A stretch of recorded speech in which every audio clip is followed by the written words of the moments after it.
Welcome to Yesterday's Word from Leading the Follower.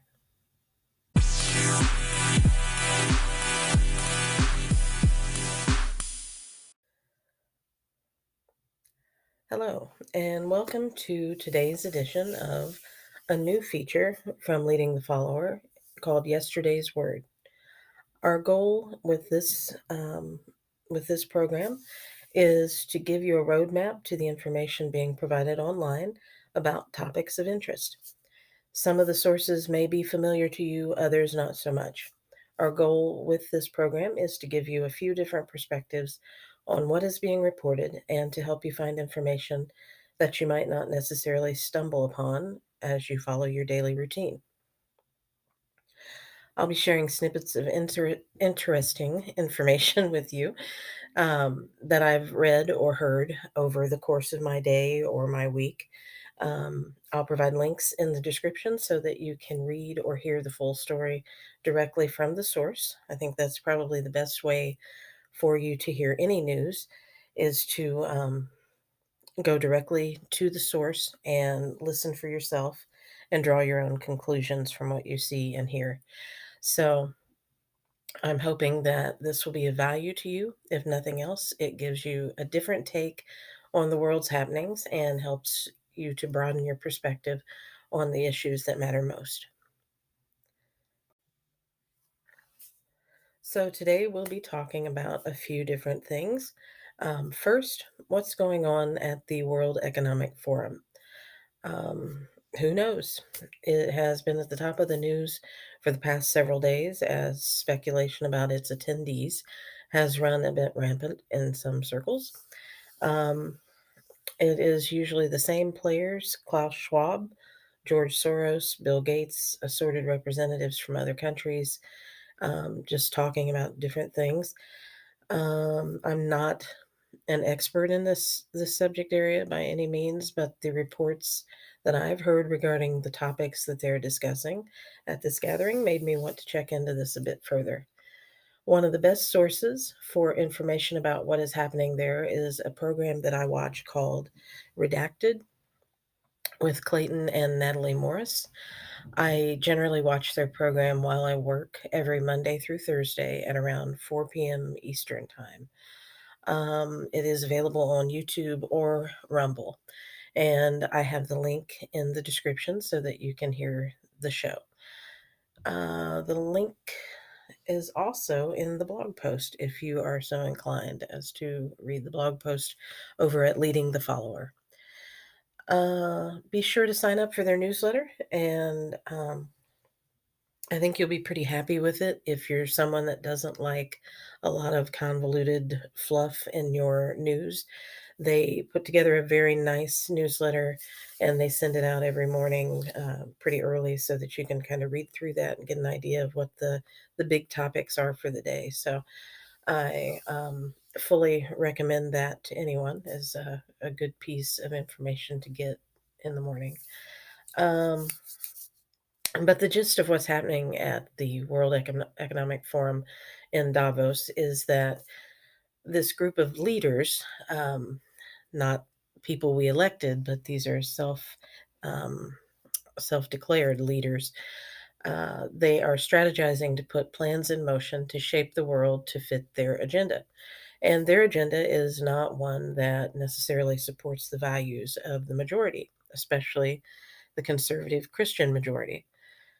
You can find more information about the World Economic Forum at their website. I have that link in the description as well. Their theme for this year is Cooperation in a Fragmented World. And there are several videos of the various information sessions being presented at that website. Admittedly, as I said, this has not ever really been something that I was interested in watching. However, with the problems we're facing today in America and worldwide, I thought it might be worth my time to at least get an idea of what they're talking about in some of these meetings. Um, I'll try to watch a few of those videos and report back to you if I see anything that I feel is newsworthy or important that you may not be getting details about anywhere else. But really the best source is to go directly to their website, read the things that they're talking about, read the initiatives that they're pushing, and see how that lines up with what you're hearing in the news, the mainstream media, and some of your other outlets that you rely on for information. That's probably the best way to get your full perspective on that event. Okay, the next topic is what's new on social media. Twitter has been steadily releasing various chunks of information in segments called the Twitter files. These are not just tidbits of information, these are pretty phenomenal brain dumps coming from individuals like Dr. Michael Schellenberger, Matt Taibbi, who is a journalist, and even some commentary from Elon Musk. You can look these individuals up on Twitter and see for yourself what sort of information they share on their profiles.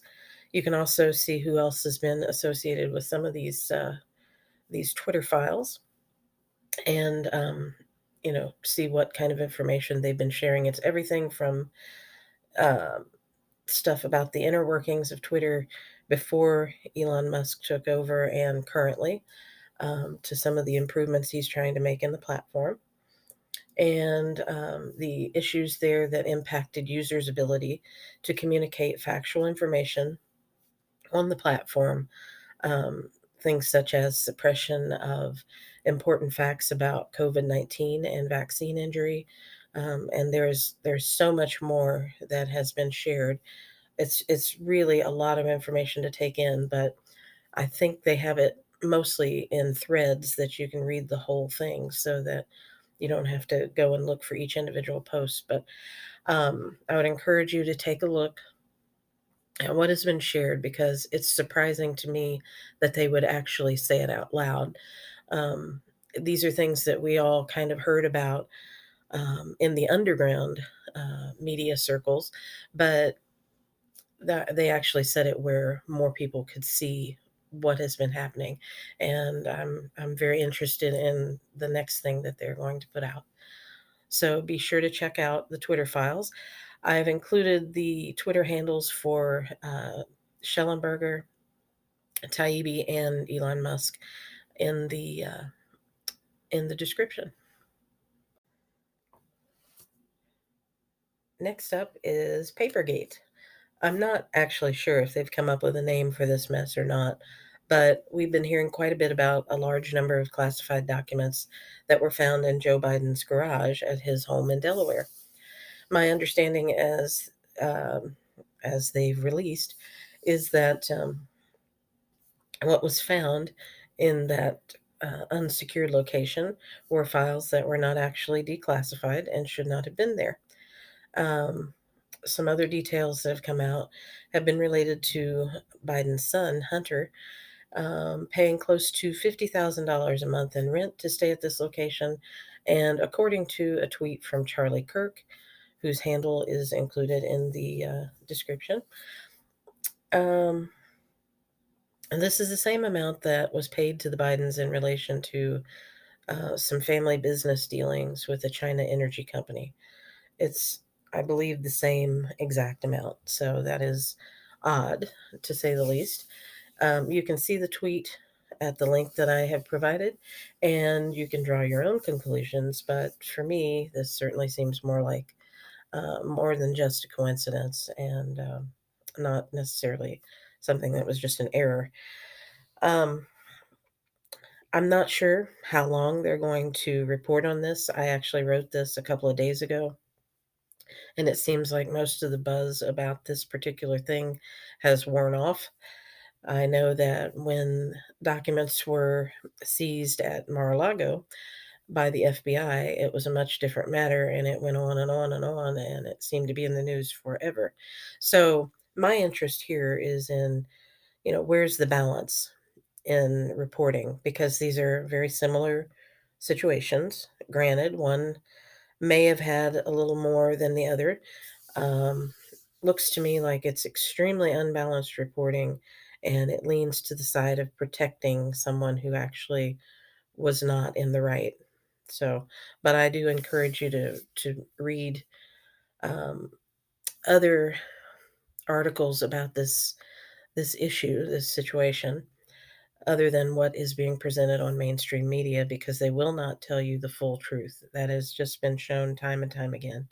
Um, so that's Papergate, as I'm calling it. I don't know if they're going to label it with something or if they're just going to sweep it under the rug, as they often do. Um, so yeah, just draw your own conclusions, because 50,000 a month for rent is one thing. I mean, aside from just being a ridiculously high amount to pay for rent, why? It just, if that doesn't set off some alarms for some people, I don't know what will. But read it for yourself, draw your own conclusions. There's also um, some entertainment news that is kind of interesting, and I really don't talk too much about entertainment, but I will share that next. Okay. Um, in entertainment, I've been seeing a couple of things related to Madonna. First, that she's kicking off a new tour, and as we all know, nothing helps to sell tickets like a bit of controversy. In almost the same breath as the announcement about the new concert, I saw another piece of information about Madonna being accused of trafficking and abusing children from Malawi. Um, Probably said that wrong, so I apologize if I mangled that name. Take note now that I said she was accused, not that it was a proven fact. So more research is definitely needed to see where this information originated and just how valid the accusation may or may not be. Now, I'm not a fan of Madonna, at least not since the 80s or whenever it was that she showed up on the music scene. But this information showed up under the Twitter feed of Colin Rugg, and I have his profile handle in the description. I did check to see if there was any news anywhere on the mainstream channels about it, but I found nothing even remotely close to this report. There were a number of reports about a French city that's asking her to loan them a painting, but obviously that's not related to either her tour or the allegations, so who knows? But one of the main reasons I'm doing this podcast is because all of our news isn't being reported on mainstream media. Um, Many things are being held back until months or sometimes years after the actual occurrence. So, and that's if they ever release it at all. And I think that we need to be on the lookout for things that impact us and make sure that we are knowledgeable about every angle of a story that's out there. There's also a link to this story on the Gateway Pundit, and that link is also in the description. I will keep an eye on this one and share any news that I hear that is relevant going forward.